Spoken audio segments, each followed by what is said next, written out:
Hey everyone, Sebastian here. Look, I know a lot of you that are into our fake history also dig true crime and stories about cults and the extremes of human psychology. Well, if that sounds like you, then I've got a new podcast for you. This is a new show from Crime House called Conspiracy Theories, Cults, and Crimes. Each week, Vanessa Richardson uncovers the true stories behind the world's most shocking crimes, deadly ideologies, and secret plots. From mass suicides to political assassinations to secret government experiments and even UFO cults. If you love mystery, madness, and diving deep into the world's most unbelievable true stories, you won't want to miss this show. We've got a clip here from the very first episode about the Heaven's Gate cult, which is available for download now. If you like what you hear, don't forget to follow Conspiracy Theories, Cults, and Crimes on Apple Podcasts, Spotify, Amazon Music, or wherever you get your podcasts. There are a few different versions of how Bonnie and Marshall met. We know it happened at the Houston hospital where Bonnie worked, but it's not clear how Marshall ended up there. Some say he had a brush with death. Others say he had suffered a mental breakdown or was just visiting a friend. Regardless, as soon as Bonnie and Marshall locked eyes, the connection was instant. By then, Bonnie was already deep into astrology, and she offered to read Marshall's horoscope. He said yes.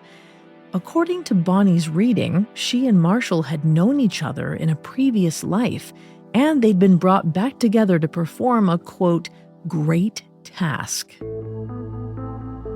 So, listeners, I'd love to get your thoughts on this. Have you ever spoken to a psychic or done an astrological reading like this? What was that experience like? Let us know in the comments wherever you listen. Well, when it came to Marshall, Bonnie's explanation made perfect sense. Suddenly, he understood why he'd felt so lost the last few years. It was because he was searching for her. And now that they'd found one another, they couldn't waste another second. Within months, Bonnie and Marshall left their jobs and families to open a spiritual center in Houston. They sold New Age books and held classes on meditation, astrology, and healing. But it turned out the center wasn't their great task after all. It failed after just a few months. So Bonnie and Marshall took their teachings out of the city and into rural Texas. They opened a spiritual wellness retreat called No Place, spelled K-N-O-W. That's where in July 1973, they had a revelation. They weren't just two middle-aged Texans searching for meaning.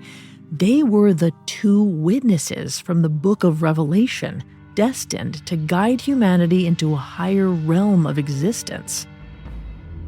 As soon as Bonnie and Marshall had this epiphany, they abandoned the wellness retreat and traveled the country. At first, their purpose was hazy. They drove aimlessly through small towns and camped under the stars.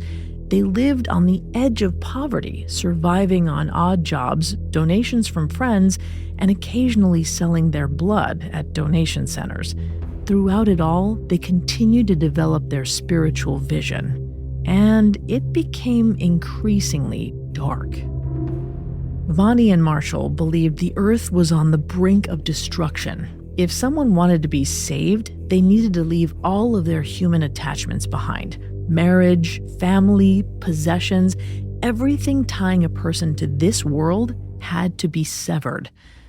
Bonnie and Marshall saw themselves as messengers from a level above human, a heavenly realm accessible only to those willing to undergo total transformation. This was both a spiritual and a physical process, a literal change that would come over those who followed their teachings. Like in the biblical book of Revelation, they thought a rapture was coming and only the faithful would be swept up to heaven.